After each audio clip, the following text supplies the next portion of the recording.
Bueno, estamos aquí, hermanos, nuevamente con la ayuda de Dios y con el favor de Dios, hermanos. Estamos nuevamente con un día más de vida, con una bendición diaria, cada mañana, cada día, para seguir adorándole, para seguir sirviéndole con todo, ¿verdad? Con todo lo que Él nos ha dado, con las energías, con la mente, con el corazón, hermanos. Sobre todo también con una actitud de humildad, una actitud de dependencia en Él solamente. Es algo que nosotros habíamos terminado el estudio del mensaje o lo que quiere Cristo para su iglesia, que lo habíamos terminado en la sesión pasada.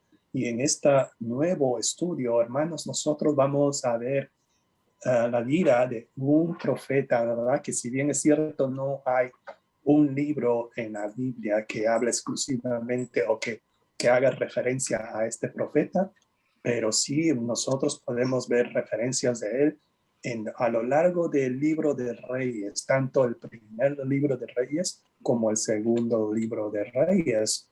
Y dicho sea de paso, ¿verdad? En la escritura judía, en la escritura hebrea, es un solo libro y en la Biblia fue dividido en dos, pero no le hace, ¿verdad? Este es el libro de Reyes en general.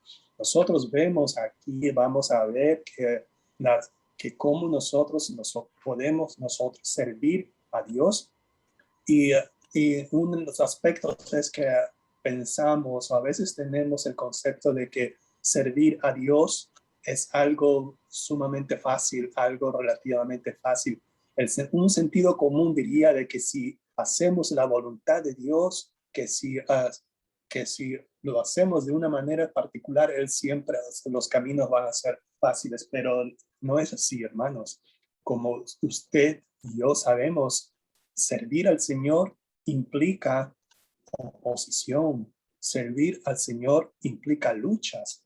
Implica miedo también, hermanos. A veces sentimos miedo. Implica dolor y también implica sacrificio, pero en todo tiempo, hermanos, hay siempre una oportunidad que el Señor siempre modela nuestros corazones durante el servicio que nosotros le damos a Él. ¿Y de qué manera servimos al Señor? Es sirviendo a los demás. Y este es el proceso, hermanos, que es lo que se conoce como santificación. La santificación es modelarnos cada vez más a Cristo, nuestro Salvador, pero esta santificación, este crecimiento espiritual es tanto a través del Espíritu Santo, pero también tiene que ser como nosotros, tiene que crecer también en nosotros, en nuestro servicio. Aquí vamos a ver a Elías, a este profeta. No lo vayamos a ver como un superhéroe, hermanos, porque no ha sido un superhéroe, ¿verdad? Vemos también que este ha sido un humano, ¿verdad? Como usted y como yo, que ha tenido buenos puntos y que también ha habido situaciones en las cuales, ¿verdad? Se llenó absolutamente de temor y empezó a huir para conservar su vida. Pero podemos identificarnos con ellas, ¿verdad? Y esto es lo que podemos pedir a Dios, que nos ayude y que modele nuestras zonas. No es para que nos salgamos de nuestra zona de comodidad, nuestra zona de confort, mientras podemos nosotros servir fielmente al Señor. Esa palabra fiel, ¿verdad? Es que siempre, constantemente, con perseverancia, con paciencia. Esto es algo que nosotros hemos aprendido en el estudio pasado acerca del mensaje de nuestro Señor Jesucristo a las 7 iglesias de Asia Menor. Y ahora, hermanos, en como si fuera algo que empalma, nosotros ahora vemos de manera cómo nosotros podemos servir al Señor sacándonos de nuestra zona de confort, ¿verdad? Que es algo que ninguno de nosotros quisiera salir, pero si es la necesidad, si es lo que el Señor pide de nosotros, lo debemos de hacer. Nosotros vamos a abrir este estudio completo de 6 sesiones como la manera como nosotros podemos servir a Dios con valentía. Y cuando nosotros servimos con valentía, nosotros también podemos dentro de la valentía también debe haber una actitud de dependencia, también debe haber una humildad. A veces pensamos que podemos sentir nuestras propias fuerzas, de que tenemos ese valor con nuestras propias fuerzas, pero aquí nosotros vamos a ver cómo es que también dentro de la valentía, también Dios nos pide humildad, también Dios nos pide que dependamos de Él. Hermanos, hermanas, nosotros vamos a ver que aquí es cuando vemos a uno de los profetas Elías, cómo es que aparece en escena en este pasaje que vamos a ver del libro de Primero de Reyes, en el capítulo 16 y luego el capítulo 17. Me acompañan en oración, hermanos, para empezar este estudio el día de hoy, de esta mañana. Señor Padre Santo, gracias, Señor, por un nuevo día, Padre bendito. Gracias, Señor, porque tú estás con nosotros, Padre amado. Gracias, Señor, porque nos das, mi Señor, esta necesidad de este alimento diario, Señor, de toda mañana, de todo día, de toda noche, Señor. En esta mañana, Padre Santo, ayúdanos a través de tu Espíritu, que nosotros, Padre, podamos entender tu palabra y no solamente entender, sino ponerla en práctica, Señor, en cada aspecto de nuestras vidas, no solamente en el aspecto individual, también en el aspecto colectivo, Señor. También te pedimos, Señor, por mis hermanos, mi Señor, que quizás estén pasando por situaciones tan difíciles, hermanos, que Dios, que no podríamos nosotros humanamente entender, pero tú conoces, Padre Santo, la necesidad de cada uno de mis hermanos, Señor. Padre Santo, en esta mañana, libérnos, Señor, de esas preocupaciones y ayúdanos a concentrarnos en tu palabra, Señor, y tráenos al entendimiento, Señor, de que el servicio a ti, Señor, a ti te agrada, mi Señor, que nosotros te sirvamos con obediencia y fidelidad a ti solamente y a ti, Señor. Te pedimos todos, Padre Santo, te pedimos, mi Señor, que nos alumbres esta mañana a través de tu Espíritu Santo. En esto te lo pedimos, mi Señor, en el nombre de Jesucristo. Amén. Amén. Hermanos, pasemos a uno de los pasajes que vayamos a ver que está en el libro de Primero de Reyes, y este es acerca del reinado de Acab. Si usted está conmigo, usted, bueno, no sé cómo sea usted, ¿verdad? Pero cuando yo empiezo a empezar a leer nombres raros, Acab, ¿qué más dice? Omri, Baal, Etbaal, Jezabel, yo ya me pierdo. Entonces, no, ¿verdad? ¿Qué es esto, verdad? ¿Qué nombrecito, verdad? Pero en todo caso, vayamos, como se dice, ¿verdad? A hacer una pequeña reseña histórica antes de leer este pasaje bíblico acerca de cómo es esto, ¿verdad? ¿Qué es esto del rey Acab, verdad? Entonces, lo que podemos ver aquí es que bajo el reinado del rey Salomón, de Salomón, David, y él estaba en su apogeo, en su máxima gloria, durante el reinado de Salomón. Y en ese sentido, ya cumpliendo la visión de su padre David, Salomón ya había construido un magnífico templo como centro de adoración a Dios. Pero Salomón también abrió la nación a la práctica de la idolatría al casarse con mujeres de países extranjeros, donde abundaba la adoración a los ídolos, ¿verdad? Su fracaso de este rey Salomón allanó el camino para el declive de Israel, y después de su muerte, la nación se dividió en dos reinos, ¿verdad? Como vemos aquí, una serie de reyes injustos lideró el reino de Israel, y entre los reyes que no obedecieron a Dios estaba este rey Acab. También podemos ver, ¿verdad?, cómo esta división, Jeroboam fue uno de los ayudantes de Salomón, y él se encargó, y él dijo, no, yo me quedo con el norte de la región, ¿verdad? Es lo que se conoce como el reino del norte o Israel. Y Roboam, ¿verdad?, el hijo de Salomón, él se quedó con la región del sur, que es parte de la tribu de Judá y algunas otras. Aquí como ahora en este contexto, la capital de Judá era Jerusalén, y Jeroboam construyó una ciudad, Samaria, ¿verdad? La capital del reino del norte de Israel. Y es ahí donde construyeron unos templos dedicados a unos dioses paganos que ellos estaban ahí, ¿verdad? Que ellos estaban construyendo a unos dioses paganos de los cananitas. Pero entonces ahora veamos lo que dice el primero de Reyes, capítulo 16, en el versículo 29, que dice que comenzó a reinar este señor Acab, hijo de Omri, sobre Israel en el año 28 de Asa, rey de Así el autor de Reyes hacía siempre una correlación entre lo que estaba pasando en el reino del norte y lo que estaba pasando en el reino del sur. Dice que estuvo reinando por 22 años. Imagínense, hermanos, cómo será esto un reino de 22 años a un rey totalmente malo. Imagínense, ¿verdad?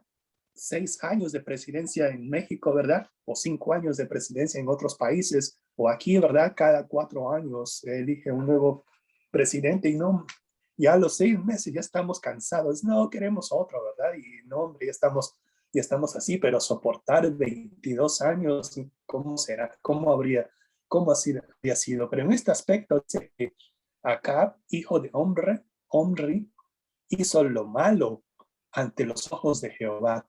Esto siempre había dicho el autor del libro de Reyes, siempre acerca de los reyes de las tribus del norte. Pero dice aquí, él hace algo más, dice, no solamente hizo lo malo ante los ojos de Jehová, sino que lo hizo más que todos los que reinaron antes de él. O sea, imagínense si él pensaba, cuando el autor de Reyes escribió algo acerca de Omri en el versículo 25, él dijo, ¿verdad? Que en el versículo 25 más o menos dijo de que, sino que Omri era, dice, el más malo de todos los que habían habido. Bueno, no pensó que todavía iba a haber otro más malo, ¿verdad? Que en este caso Acab.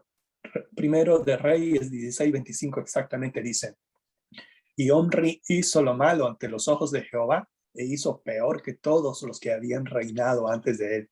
Pero aquí ahora el versículo 30 no se rectifica, no. Omri no, lo dejo chiquito. Acab eso es lo que hizo, algo peor. Por eso dice el versículo 31, como si hubiera hecho, como hubiera sido poco, dice, ¿verdad? Como si hubiera sido poco andar en los pecados de Jeroboam, que era la idolatría, que era prácticamente la construcción de imágenes y la construcción de templos a nombre de esos dioses paganos.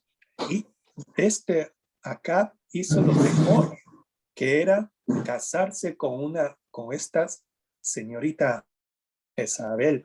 Y aquí brevemente lo habíamos visto en el estudio pasado acerca de esta Jezabel, pero ahora nos vemos como dice, ¿verdad? Que aquí vemos su biografía en un solo versículo. Jezabel, hija de Baal, rey de los sidonios, o sea, del reino de Sidón, y dice que fue y sirvió a Baal y lo adoró. Está hablando aquí de Acab, que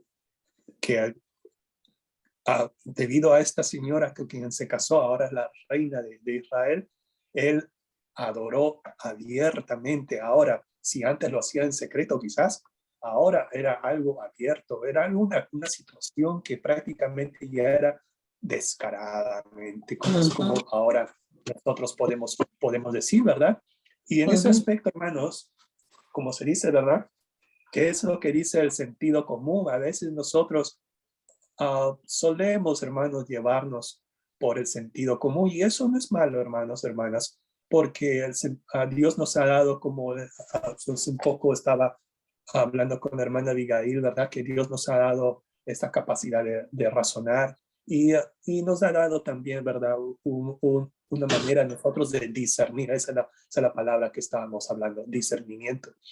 Pero no siempre el sentido común es lo que Dios dice en su palabra. Aquí el sentido común dice, bueno, yo me voy a casar con esta Jezabel porque es la hija de este rey Sidonio y si me caso con ella, yo aseguro una alianza con este reino, de manera que yo ya tengo con quién defenderme. En otras palabras, él lo estaba haciendo más que nada por una conveniencia política, como una conveniencia militar. Solamente era con un sentido estrictamente militar.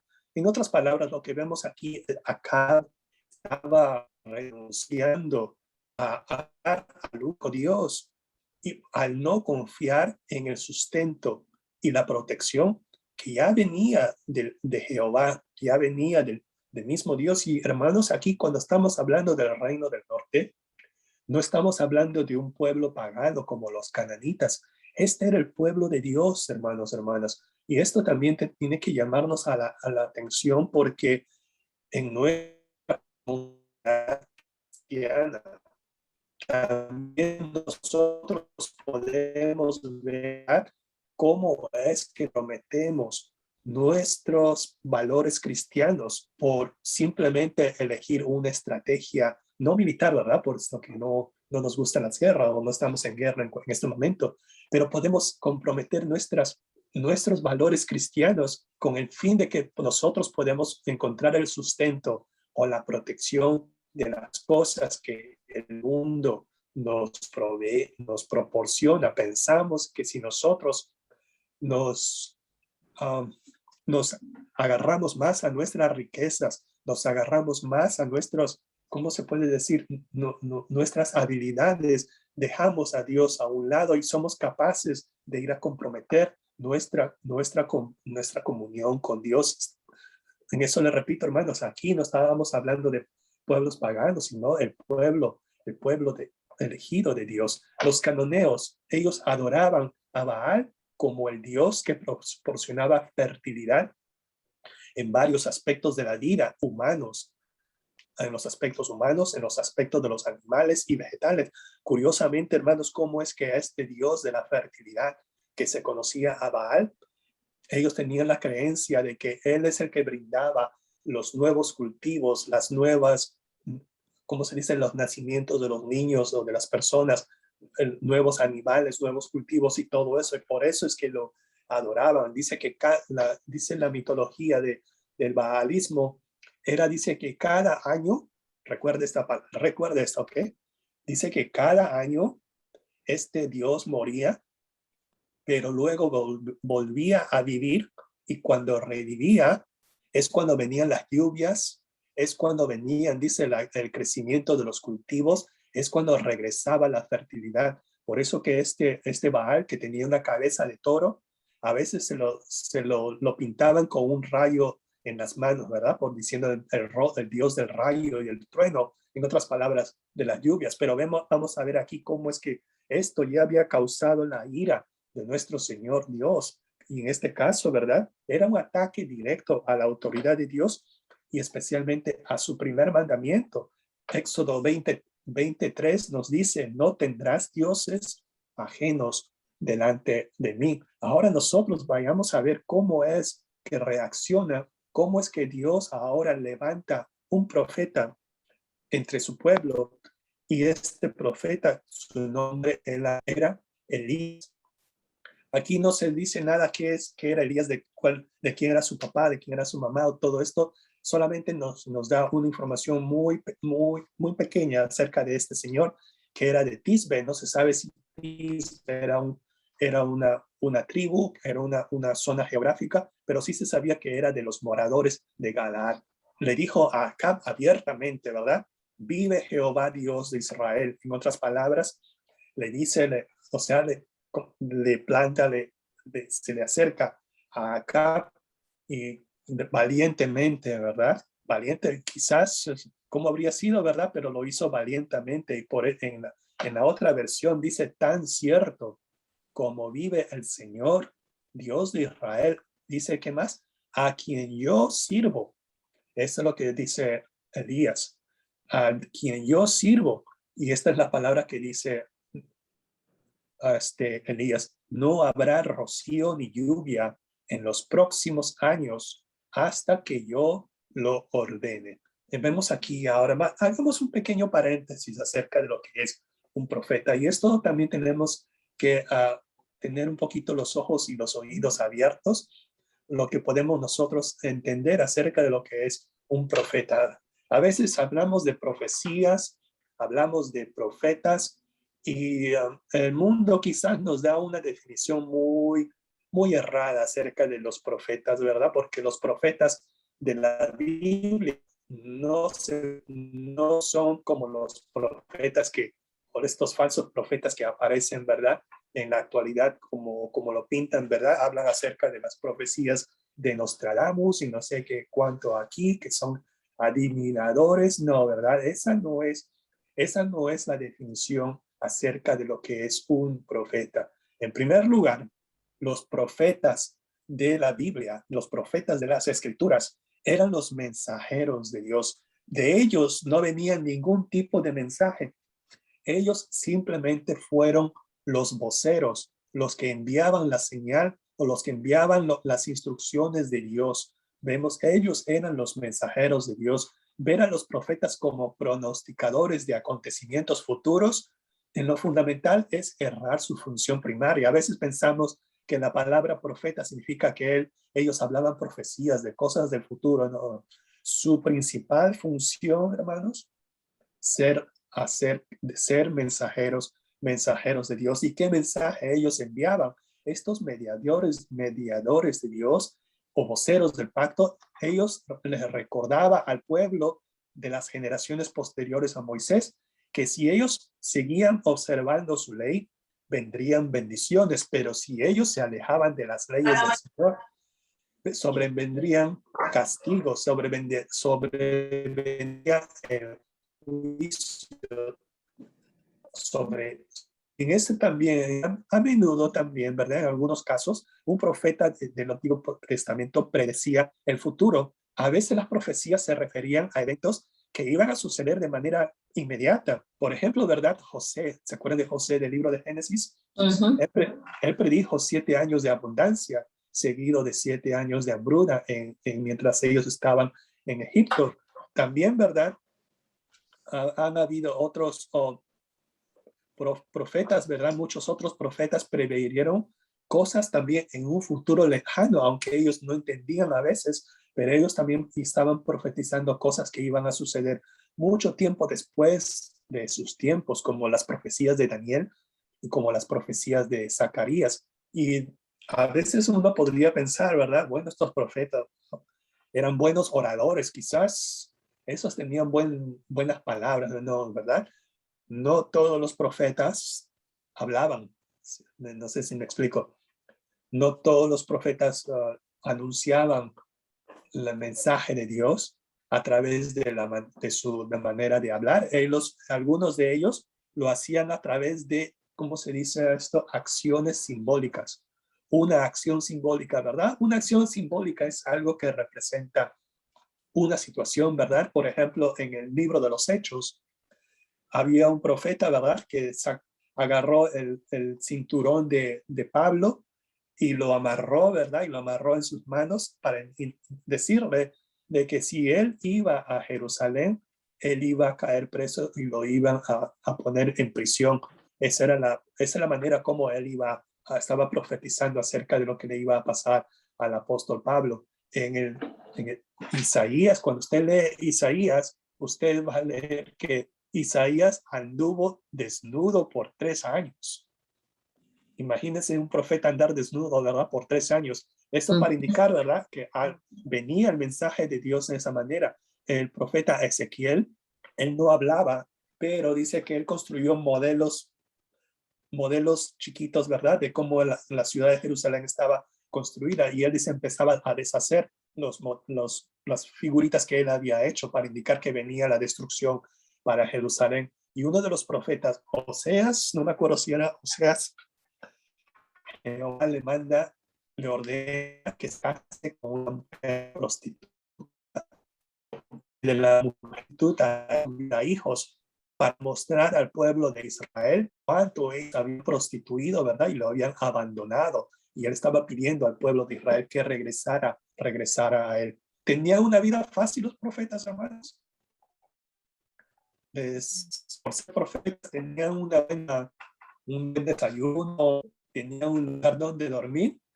No, hermanos, todo lo contrario. Estos profetas tenían una vida difícil. Siempre, ¿verdad? Decía Isaías, dice que él fue enviado a un pueblo que siempre oyó, pero nunca entendió. y dice también que finalmente fue asesinado por sus esfuerzos, ¿verdad? Ezequiel ministró a un pueblo rebelde, dice, ¿verdad? Y aquí nosotros vamos a leer también que Elías, Israel, Jezabel, buscó siempre para quitarle la vida, ¿verdad? Y dice que también, y Jeremías lo pusieron en una cisterna, tantas cosas que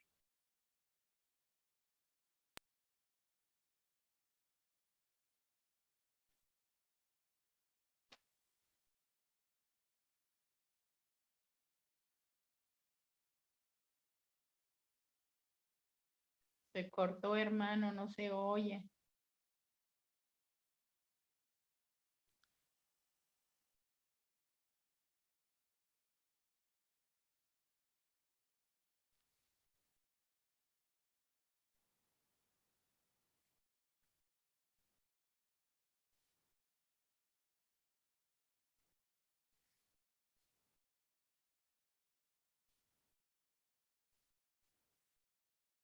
No habrá manera de avisarle al hermano que no se oye, que como que se desconectó, ¿verdad? Yo creo.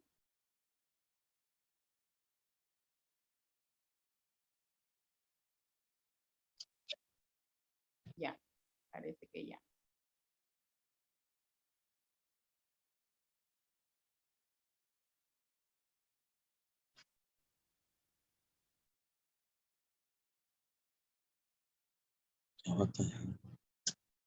Así que Roberto es tanto. Ya tenía.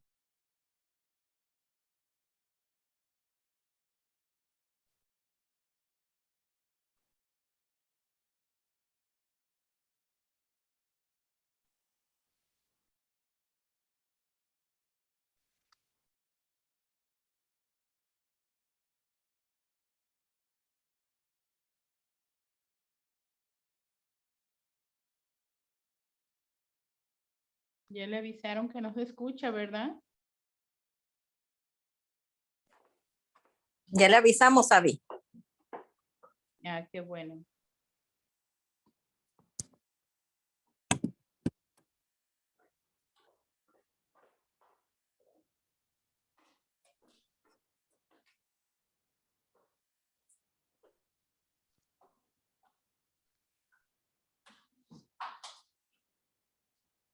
Ya. ok, creo que ya estoy de regreso, ¿no? Amén, ya. Ya, Roberto. Ok. Déjenme ver si estoy bien.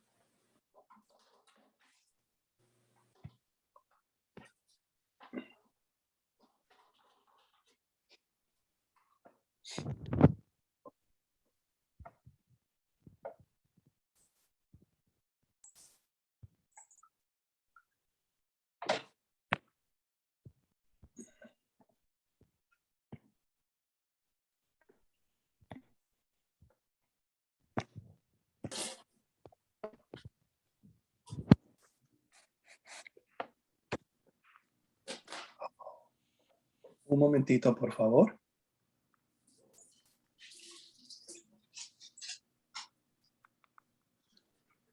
Aparentemente no estoy.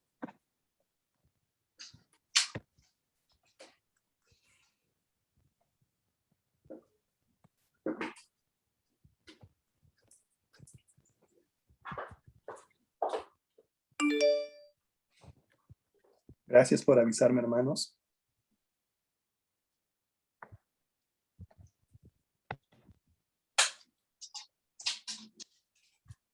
¿Ahora sí estamos bien o no? Hermano. ¿Ahora sí? Sí. Ahora sí, se oye muy Gracias. bien y se ve todo. Gracias, hermanos. Gracias por avisarme.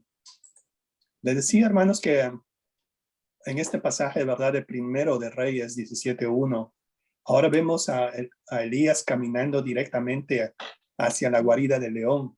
Y ahora le trae, ¿verdad? El juicio a Acab a través del clima. Y le decía, ¿verdad? Que a diferencia de los meteorólogos del día de estos días, ¿verdad?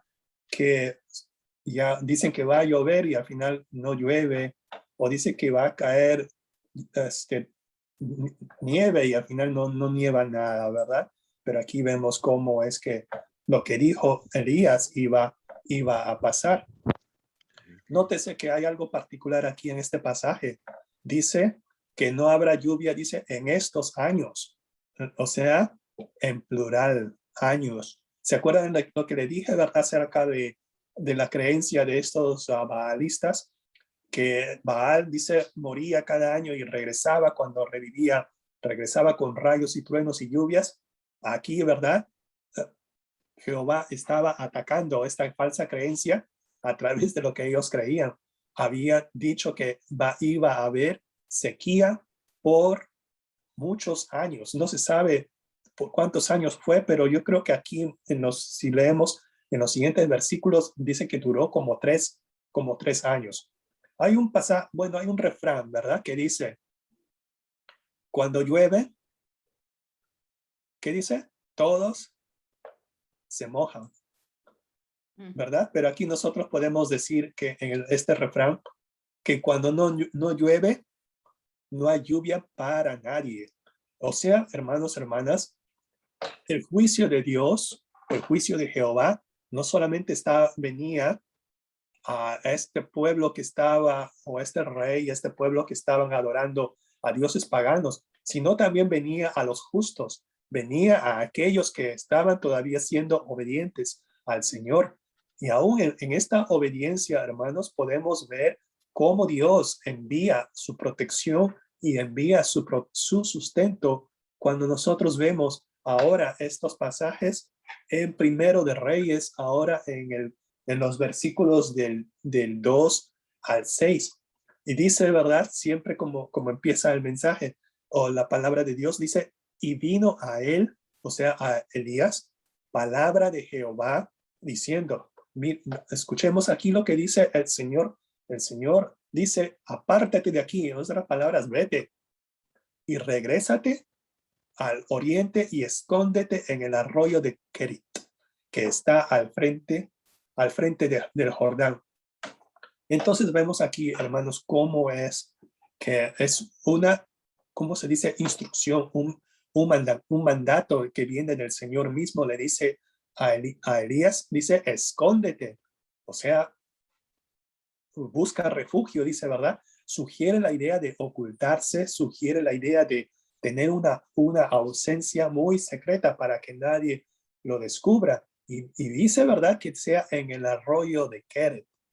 Algunas veces, hermanos, hermanas, cuando nosotros valientemente expresamos algo que está equivocado y nosotros mostramos la verdad que está en la palabra de Dios, pueden haber consecuencias negativas, hermanos, hermanas, no a las personas a las quienes nosotros les estamos exhortando o le estamos brindando el mensaje, pero también puede venir consecuencias negativas para nosotros. En muchos aspectos, hermanos, podemos nosotros perder amistades. Algunas veces, hermanos, hasta podemos perder el trabajo por decir la verdad. Y en ese sentido, hermanos, a veces, hasta algunas veces, hermanos, podemos hasta estar preguntándonos qué pasaría si no hubiera dicho lo que he dicho. Quizás estaría yo en buena condición. Recordemos, hermanos, cómo fue que Acab, él había comprometido sus valores del ser el pueblo elegido de Dios para estar con seguridad con los sidonios. Él estaba comprometiendo seguridad y sustento que venían ya de Jehová en favor de las cosas que venían del mundo. A veces, hermanos, puede traer consecuencias negativas para nosotros, pero también nosotros podemos escondernos. Escóndete un ratito, dice, ¿verdad? Pero ese ratito no va a ser tan ratito como vamos a ver ahorita, ¿verdad? Vemos cómo es el mandato del Señor. Y dice, ¿qué más, hermanos? Versículo 4. Le da unas cosas de lo que va a pasar mientras él está escondido, que beberás del arroyo y yo te he mandado a los cuervos que te den allí de comer. Nótese específicamente cómo Jehová dice, que dice yo. Él no dice, bueno, cuando te vayas al arroyo de Kerit, quizás vas a encontrar un poquito de agüita ahí que no cae mucho, y quizás ahí te van a dar los cuervitos, te van a mandar algo. No, dice yo he mandado. Él tiene la soberanía sobre toda la creación. yo te he mandado a los cuervos que te den allí de comer. ¿Qué podemos ver aquí, hermanos, hermanas? ¿Qué cosas son los cuervos? ¿Qué nosotros podemos aprender de esta situación?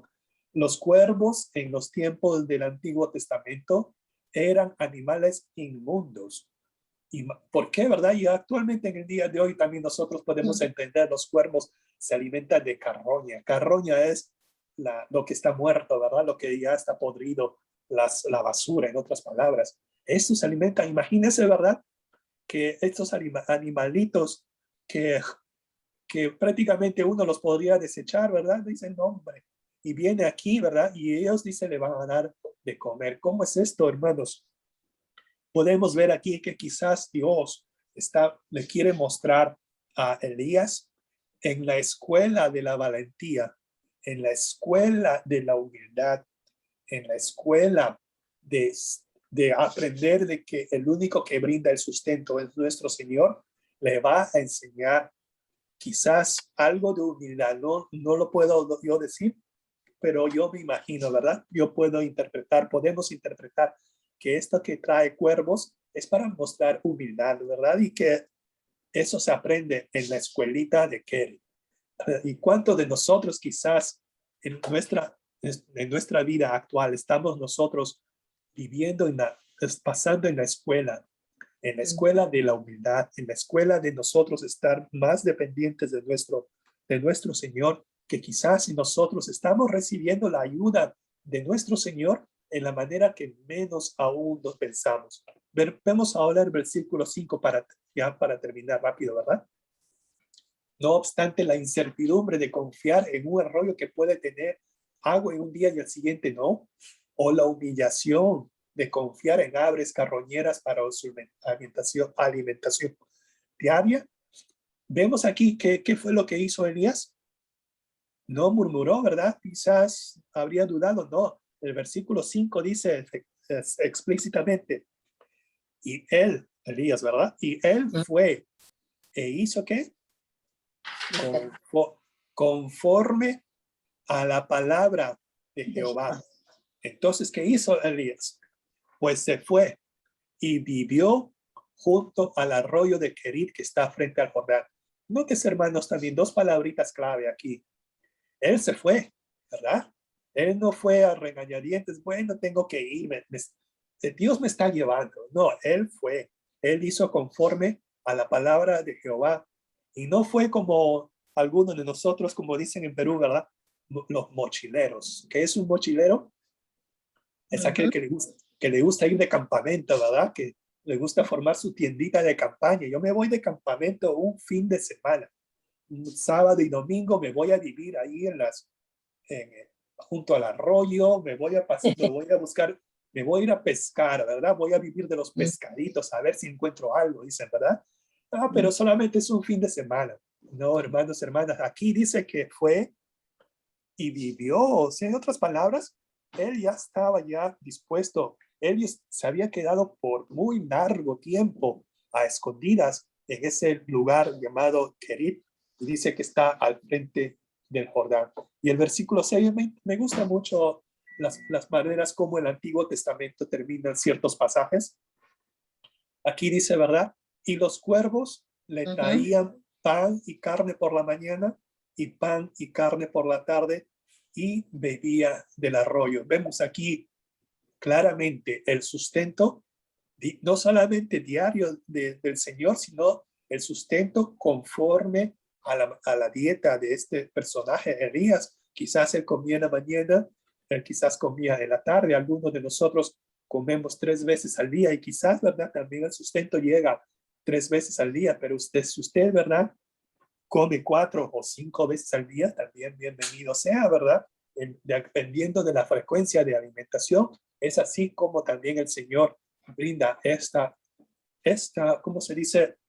Alimento, este sustento, mientras él estaba, ¿qué? Escondido. Mientras él estaba viviendo, en otras palabras, mientras él estaba obedeciendo conforme a lo que Jehová le decía. Elías ya estaba buscando a Dios, pero Dios aún tenía más que mostrarle. Le tenía que mostrar algo más todavía. Elías necesitaba aumentar su fe y confianza en Dios. A menudo, hermanos, Dios solo está haciendo crecer nuestra fe para que podamos ser fuertes en la batalla que se va a venir como Dios mediante. Vamos a revisar los siguientes pasajes en las siguientes sesiones. Pero esta elección de servir a Dios y dónde servir a Dios puede ser impopular, hermanos, puede ser algo que no nos gustaría hacer, puede ser algo que puede traer un costo para nosotros, pero hasta nos puede caer a ser en ridículo, hermanos. Pero, hermanas, pero nuestro Dios es fiel a cada uno de sus siervos, y así que, hermanos, seamos valientes y salgamos de nuestra zona de confort para que nosotros podamos ver no la provisión nuestra, sino la provisión que viene solamente de nuestro Señor. Y esto, hermanos, es el estudio del día de hoy. No tenemos tiempo para las preguntas que tenemos a continuación, pero ¿usted quisiera hacer un comentario antes de culminar, hermanos, hermanas?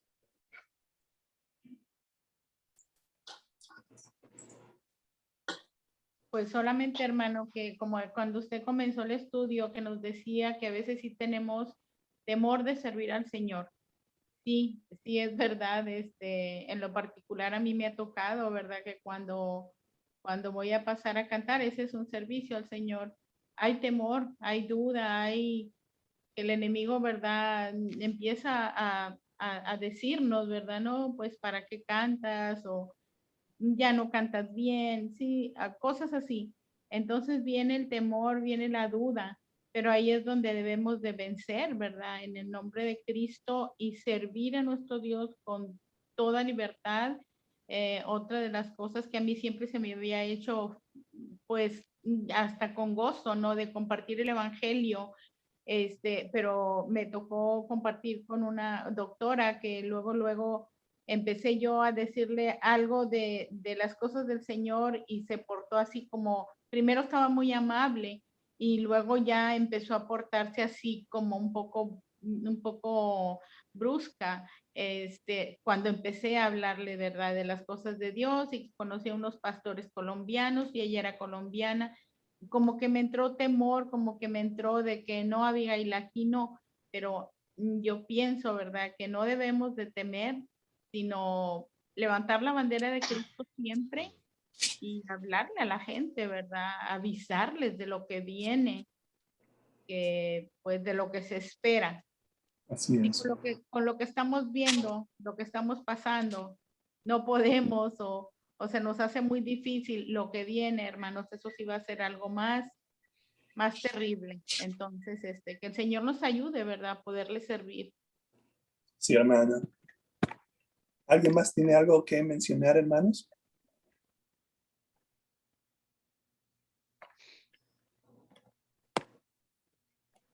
¿No? ¿Sí?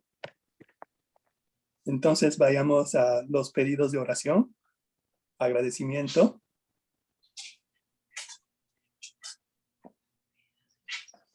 ¿Alguien tiene un pedido de oración en particular? Nada más que si oraban por nosotros, ¿verdad? Que la otra semana, pues como te comentaba, salimos, ¿verdad? Y pues vamos a llevar a Unice.